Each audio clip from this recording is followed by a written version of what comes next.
Hi, let's paint together this reference of an older woman with white hair and glasses and teeth showing. Wanted a few challenges on this one. I'm using a darker version of the reference photo to get this first part done, which is the shadow shapes. And of course, I always start with a very detailed drawing where I've looked at all the value changes that I can see and made my marks around those value changes. I begin with a, the darkest dark, which is my alizarin mixed with some burnt sienna, just to try to get some of the areas delineated that I'm afraid I may lose when I come back in with the burnt sienna and some of the other layers.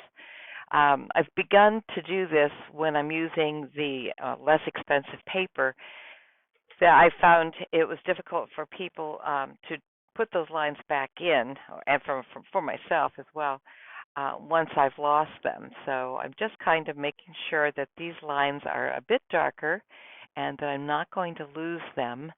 So this is my darkest dark for step one. Step one involves just the Holbein burnt sienna and alizarin crimson, and that's what I have mixed together for doing these first lines that I don't want to lose. I try to get that inner part of the eye notated, usually the crease behind the eye. She does have blue eyes. This photo is darkened, so you can't tell this. I'm not going to do anything with the eye color right now. Picking out a few of the wrinkle lines. I don't choose to use all of them. You need to be selective. Just pick the few that you need to tell the story. And of course, some of the lines around the nostrils and the edge of the nose that I don't want to have to think through later. Want to make sure I've got those marked down. I don't want nose liner, so I'm actually dealing with some of the shapes as well once I run those lines into some of the darker shapes around the mouth here. So I'm walking around, putting in a few of the darkest darks right now.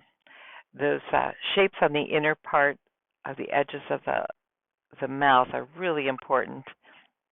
And when it comes to teeth, I usually just deal with the shape that's made by the bottom of the upper teeth. And she's a perfect example of that. So I'm not wanting to have little lines between the teeth, just suggesting a bit of lines at the top in a few places where the gums come down in between the teeth, but not actual lines in between the teeth.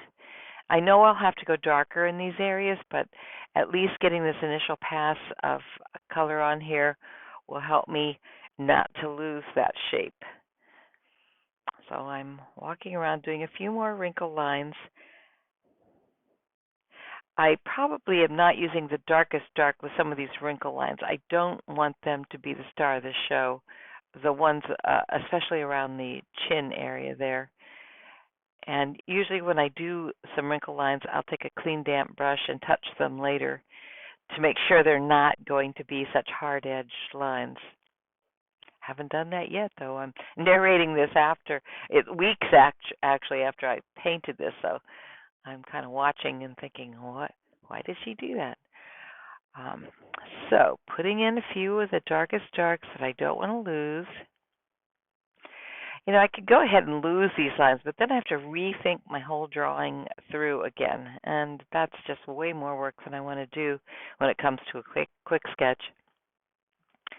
So I'm squinting. I'm looking at my darkest darks. It's easier to see my darks on this darkened photo. The regular photo, which I'll show you in step 2, was a bit light. So a few more wrinkle lines than I normally would use because I think we need to tell the story of her age. So I don't want it to be all about the wrinkles, but you'll see they're going to tone down quite a bit once we have the other layers on top. I do want those wrinkle lines, the frown lines, in between her eyebrows because it shows that she's squinting a bit there. And just a few on the forehead there. You'll see we will tone these down after a bit.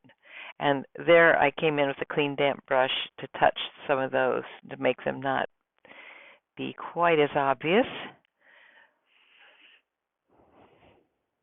Now this video is speeded up 2 times. I think you can still see my deliberateness with the brushwork.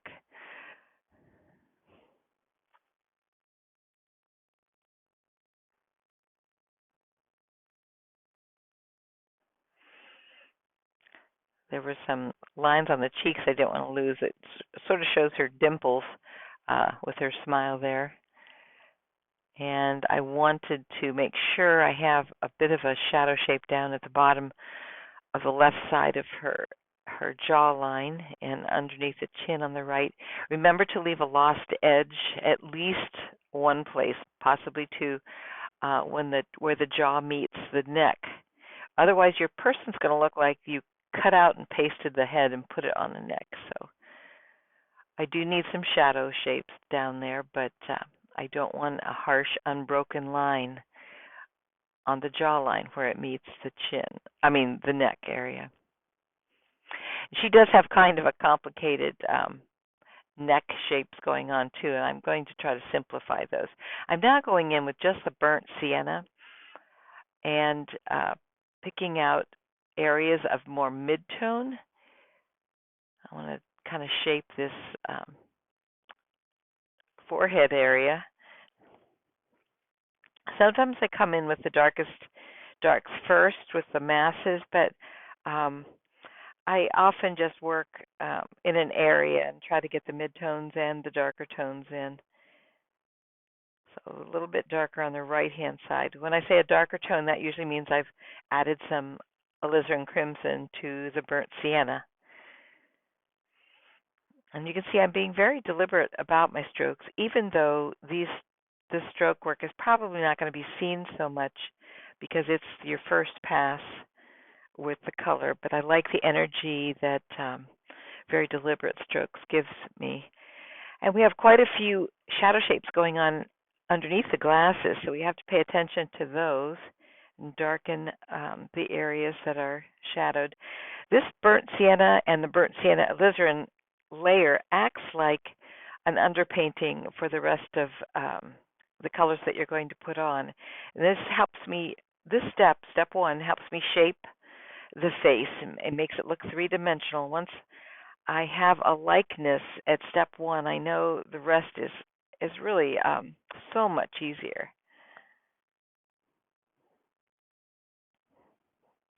So I'm adding some of the darker shapes inside the glasses here.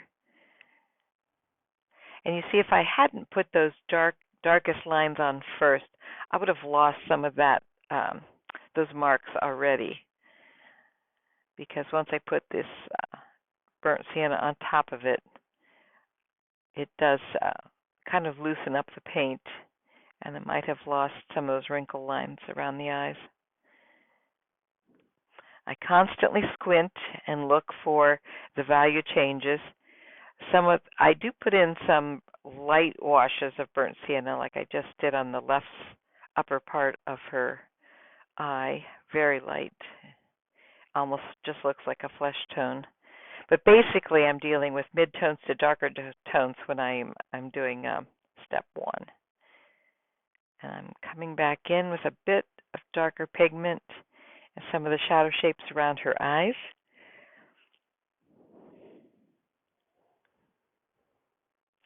And now I see some great shapes on her nose that are so important in getting the shape of her nose and that ball of her nose. I don't want nose liner down either side, but I do want those shapes in there. I'll have to come in and soften some of those edges. And the deep shapes on either side of her nose that go down to the mouth help you see how her cheeks jut out. And it's important to see there's a darker shape inside that cheek shape on the inner part of it. So I'm going to try to get more of a mid-tone going down the left side of her cheek here. We'll build up that cheek with some tones here. And on the left side, we'll help show the structure of her cheek with just some burnt sienna there. And I've added some to that area where I have the wrinkles on the left side below the mouth.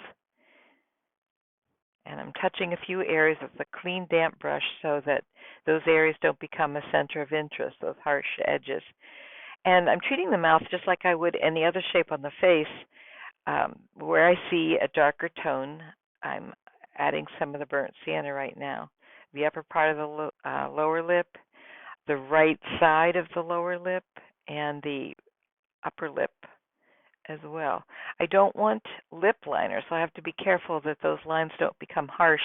And when it comes to the lip, leaving a lost edge is really important. I also like to leave a gleam, an area that's just the white of the paper. Um, so I'm right now going around touching up some of the shadow shapes on the cheeks, and I'll add a bit of pigment on the right side between the nose and the mouth where I see a darker shadow area there. I'm careful to constantly squint and make sure that what I'm putting down matches my reference and makes sense. Touching some areas with a little bit of the darker mixture of alizarin and burnt sienna. I'm going to restate that information inside the mouth. It's really important to keep the inside of the mouth, the warm colors, and not go in there with the harsh purples or blues that you actually might think you're seeing in the reference photo.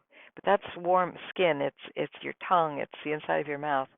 So keeping that with the alizarin and burnt sienna, maybe adding a touch of mineral violet or quinacridone violet later if I can't get them quite as dark as I'd like, but nothing that's on the real cool side. So I'm creating some of the structure of the right side of her face now. I built up a bit on the cheek area. I'm beginning to see her take shape three-dimensionally, and that's always exciting to me. I love step one. It's my favorite step because you really start to see the likeness and you know if she's going to look three-dimensional or not. So I'm adding more midtones and darker tones with either just the burnt sienna or adding a little bit of the alizarin crimson to it for the darker areas, like on the right side of the cheek there, and what I just put in under the nose. That definitely used some of the alizarin crimson. So I'm trying to build up a little bit more of the three-dimensional quality of her face.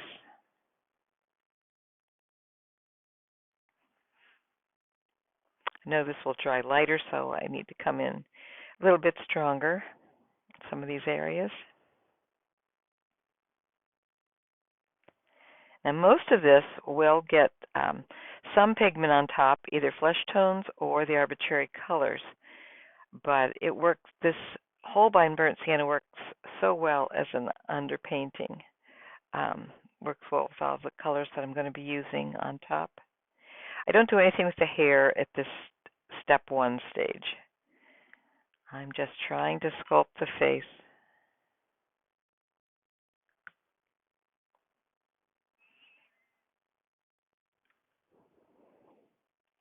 Adding that little bit of shadow from the glasses on the right side there on the cheek, and darkening some areas. Now working my way down to the neck, which I largely had ignored until now. I just want to put a few bigger shapes in there. I don't want us to get carried away with the neck. I'm restating a bit of my crease lines, the darks in the crease lines. I can still see them. I haven't lost them completely, but adding the other pigments around definitely did tone them down more than I wanted. So this is just the alizarin burnt sienna mix. Just doing a little bit of touch up here at the end of step one, darkening in some of the darkest darks.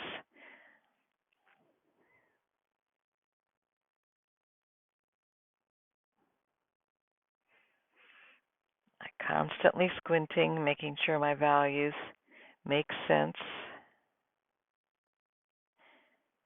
Oh yeah, I added a few little shapes at the top of some of the teeth, but definitely not lines between the teeth, especially in her case. I'm sorry you can't see the bottom of her neck very well, but you're getting the idea that I'm just picking out some larger masses to indicate with these first colors. I don't want her neck to become the star of the show, but I do want to show that the story of her age. And so putting a few shapes into the neck area. And I know I cut them off. A little bit of the shadow on the neck from the collar there. Keep it really loose.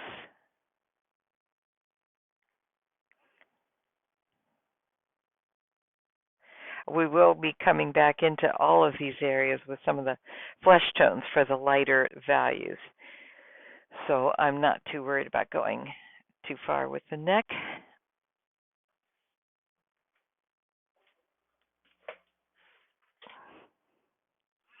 Adding a bit of the alizarin crimson mix in for the darkest darks on the neck. I really haven't done any of those harsh lines on the neck. I just treating them as more dark masses. And notice I haven't dealt with the glasses yet as well. I will begin with those in step 2, along with the other color work that we do. So I had let it dry a bit, and we're almost finished with step 1.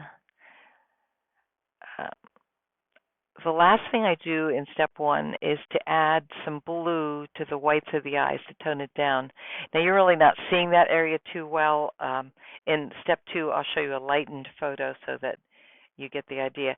Now when teeth are showing, I also want to tone those down. We don't want those to all be white of the paper, so I'm also using some cobalt blue to tone those down. Darker at the sides to show that they curve around in the mouth. So you need them a little bit darker at the edges to give that impression. Usually use the blue. Sometimes add a little raw sienna on the teeth, depending on the age of the person or their look. Her eyes are basically blue.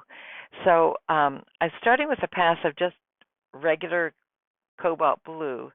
But of course, that is just too blue. Most people's eyes aren't, if they're blue eyes, aren't that purely blue. I pass right over the pupil area as well. I do try to save that gleam if I can, the little white gleam that I've put in here. But if I do lose it, I am not above coming back in with some gouache, some white gouache at the end. So I'm letting that blue dry. I did drop in just a little bit of burnt sienna to tone it down a bit, and I'm putting some pigment in the eyebrow area using a bit of mineral violet. I feel like eyebrows I don't need to be literal with. It's a chance to play with some color. So as long as the value works. And I'll be using some mineral violet and blue in her hair, so I feel that it's a good thing to do in the eyebrows as well. I just don't want to make them too dark. They really do read as lighter. And you can see this is the actual photo, my regular reference of this woman. I had darkened it for step 1. I'm now beginning with some of the quinacridone magenta in some of the darker shapes around her eyes.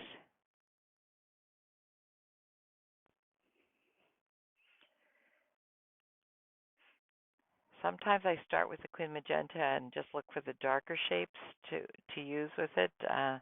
Sometimes I start with my other arbitrary colors, but right now I decided to state the darker areas with the quin magenta.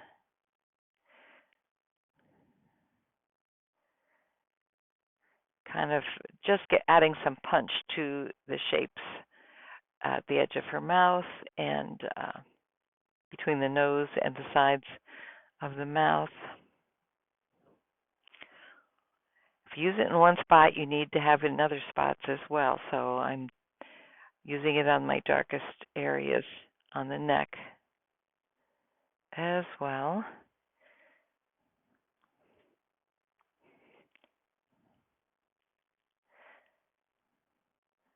I'm aware this will dry lighter, and I know that the darks I'm using right now might look pretty dark compared to that paler photo that you're looking at, but I was actually looking at the darker photo as I did this piece. I go back and forth between a lighter photo and a darker photo. It's just helpful to have my options on my iPad. So darkening some of this warm dark in area inside the mouth with the quin magenta. Sometimes I will come in with a little bit of mineral violet or quinacridone violet in those areas if I feel like I just can't get quite dark enough. Those shapes at the edge of the mouth are so important to get the person's expression. So make sure you get those right. Um, Using a little bit of the quin magenta on the right side of her upper lip because I see that as more in shadow.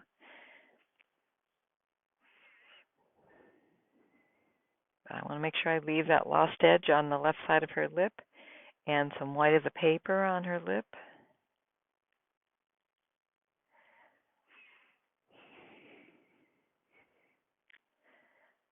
So far, as far as arbitrary colors go, which is my step 2, I have only used the quin magenta. My other 2 colors are the peacock blue and the hooker's green. I'll be coming in with those in just a minute, hopefully. As I said, I'm narrating this after the fact. Okay, so I've let the irises dry a bit. I'm going in and making sure I put the pupil in. I'm tentative at first with the pupil. I'm using Payne's Gray for the pupil. I use up and down strokes as I do for the iris as well. The vertical strokes help me keep the edge kind of less harsh and more uneven, and I like that. So doing a bit of the shadow that the upper lid places on the iris area um, with a darker blue, an indigo blue. And I put my first pass of the pupil in there. I'll have to go back in and fix that up a bit, but at least it gets it in the right, gets it in place. And the reason I'm tentative at first is if I don't like how it's looking, if she appears to be looking the wrong direction or cross-eyed or something, I can fix it easily if I haven't gone in really harsh. So this is step 2, where I'm doing eyes and arbitrary color, and I do touch on the hair a little bit in step 2 as well. So I'm adding some pigment around the eyes to show where the eyelashes are. You don't really see a whole lot of information regarding eyelashes with her. So I just kind of put a line of not a harsh, unbroken line, but a line that is kind of soft. And I did add more pigment to the irises, a little bit more blue. I think I went in with some ultramarine. Felt that they hadn't gone dark enough. So I'm touching some spots with a clean, damp brush to make sure that I tone them down. Add a little more purples to the eyebrows. I think I might have gone a little too dark in that right one. So I'm going to now put some color onto the glasses. To me, they're reading as purplish. You don't have to be literal with glasses. I like to vary the color. And one of the keys, I think, in dealing with glasses is to leave some lost or almost lost edges in places so that they don't just rim the eyes and that becomes all you see is the glasses. So I will be leaving some lost edges. She has some natural places for the lighter areas of the glasses, like on the lower right side. But I don't want the glasses all to read the same value, so I do try to do some darker and lighter and add some other pigments in there, other colors, like in this case, probably some blues. along with the purples and maybe a few browns like the raw sienna, something warm. So I'm touching up the pupils a little bit with some more Payne's Gray to darken them. I felt they weren't quite dark enough. I usually touch the edge of the pupil in some spots with my clean damp brush because I don't want that to look so distinctly uh, different from the iris. I like them to kind of merge together.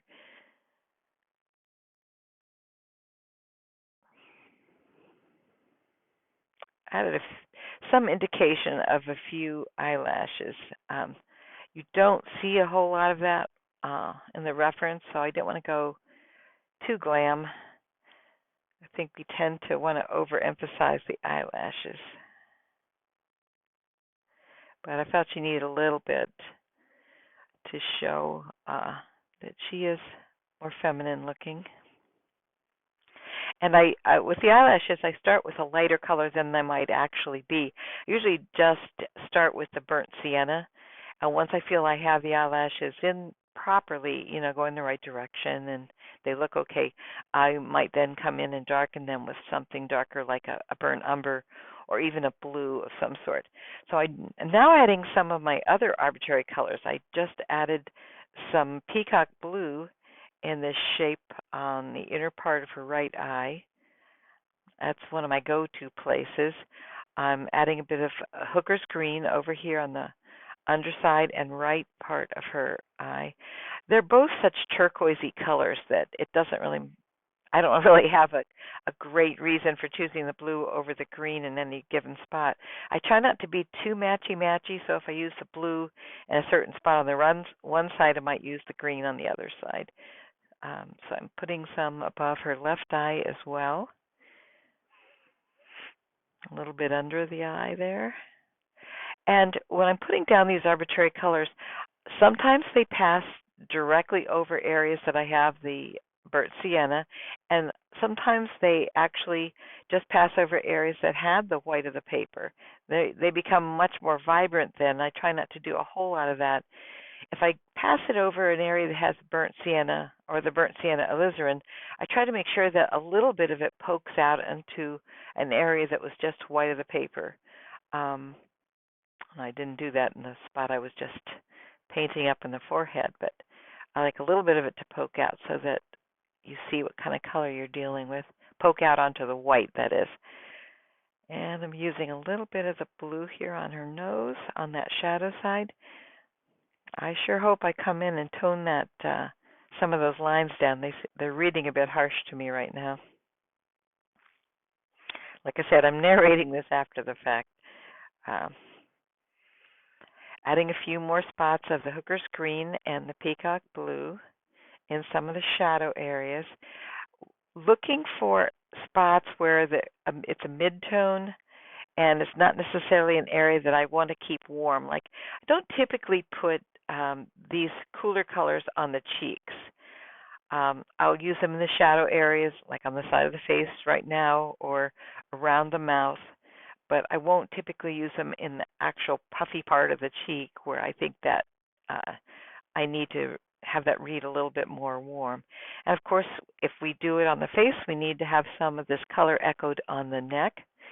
So I put it in some of the shadow area on the neck, adding a bit more quin magenta down to some of the darker areas on the neck.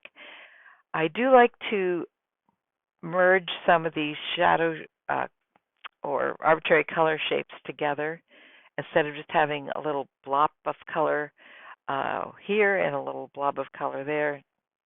I try to integrate them into other areas of similar value or similar color. So,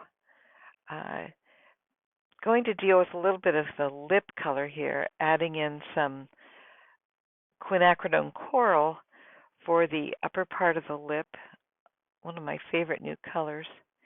Works really well with a feminine lip color like this on a pale-skinned person.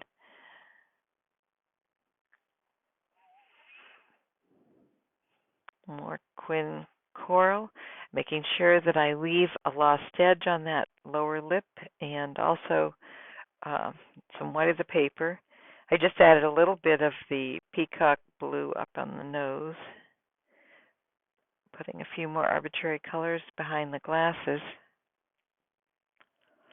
Still need to finish those glasses and work on the hair a bit on step 2, adding a little shadow uh, shape with the hooker's green on the forehead and restating some of my shadows on the neck with the quinacridone magenta. I sometimes look at the painting at this stage and think they look like a Christmas tree. It's often so red and green, but I'm all right with that. I like feeling a little discomfort at this stage. And what I'm trying to do regarding the hair is to state a few of the shadow shapes or the masses and some entertaining colors. White hair works really well with the mineral violet and blues like cobalt blue or even the peacock blue, but sometimes I go to cobalt. So the reason I'm dealing with the hair a bit on step 2 is I used to leave it for my very last step, and it looked like an add-on because I was just anxious to get done. I was working too quickly.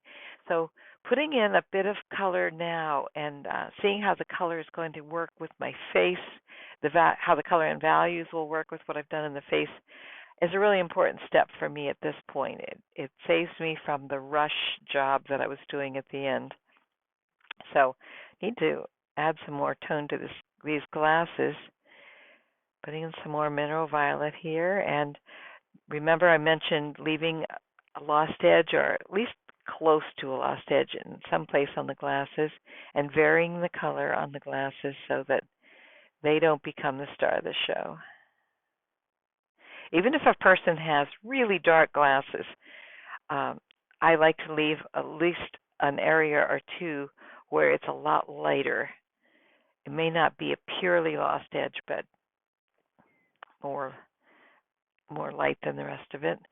Just adjusting the earpiece that goes back, adding a bit more color to this. I'm adding some blue now into the glasses so they're not just one color.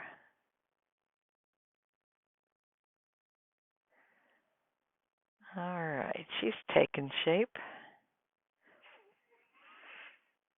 Touching a few places on the glasses where I felt I had such a hard edge there, and I wanted to soften it. Softening a few spots on the hair. I need to darken a little bit behind that right ear, using a bit of indigo in there with the purples that I have. Indigo is definitely one of my go-to colors. She has an earring on the right side there. I'm kind of painting around that. I do usually switch to a number 12 brush when it comes to hair. That way I'm not as fiddly. I don't want to see individual hairs, and I'm thinking more about masses.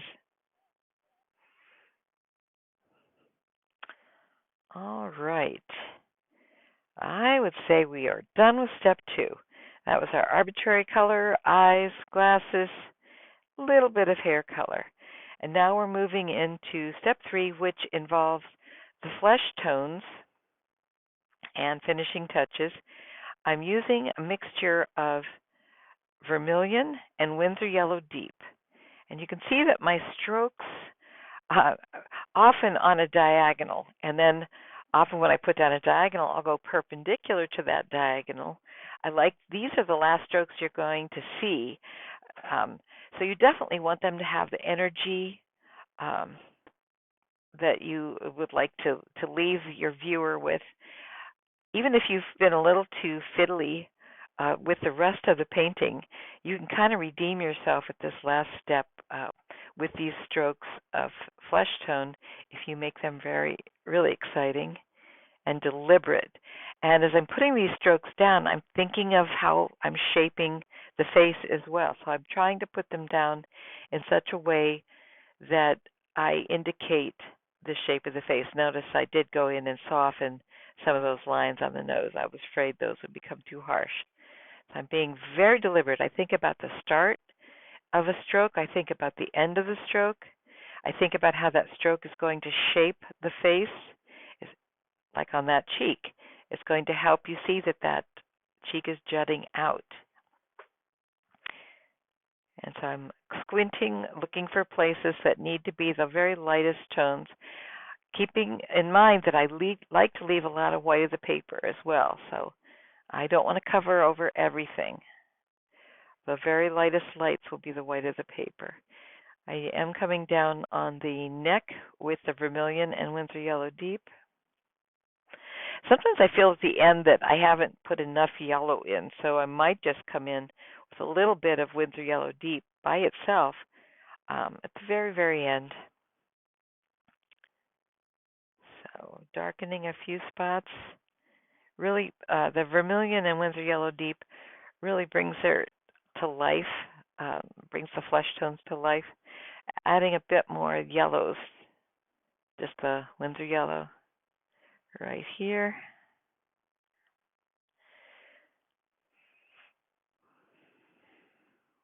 Of course, if you add it one place, you need to add it another place. I've almost got her looking jaundiced at the moment, but she will tone down, adding a bit more blues to the sides of the teeth so that you can see that they curve around. So since this is my last step, I need to go in and, rectify any value areas that I don't feel are working right now.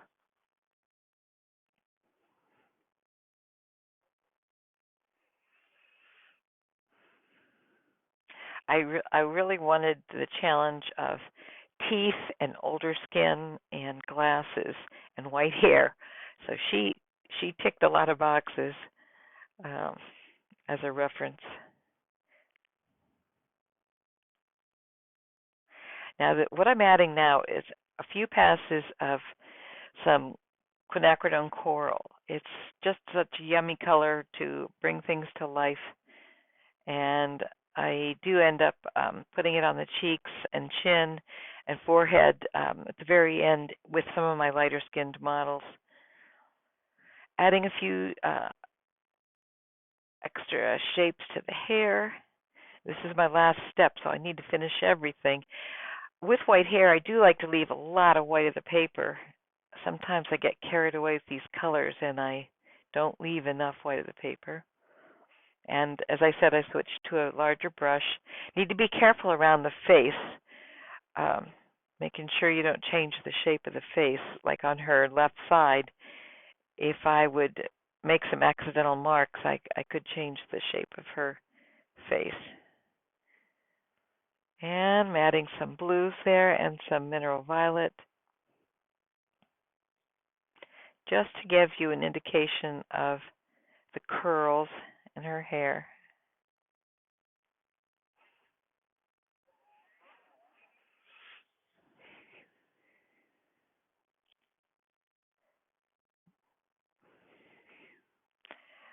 I know I often get carried away with these arbitrary colors in the hair and don't leave enough white of the paper. So trying to rein myself in here. Felt like I needed to go a little bit darker on the shadow shapes on the side of her face that the hair makes.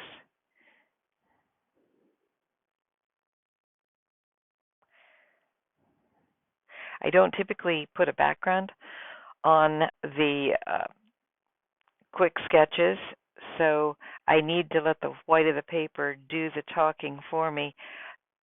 One way to indicate white hair is to put a colored background on, but I really don't like to do that. So I add a little bit of warmth in here with some raw sienna in the hair. I didn't want it all to be cool. And I'm sorry that you can't see this one off the page. I'm just indicating a bit of color in the collar. I don't typically deal with clothing when it comes to the quick sketches. And here's the finished painting of our older woman. Think she looks happy. Tried to leave plenty of white of the paper for sparkle. So there you have it.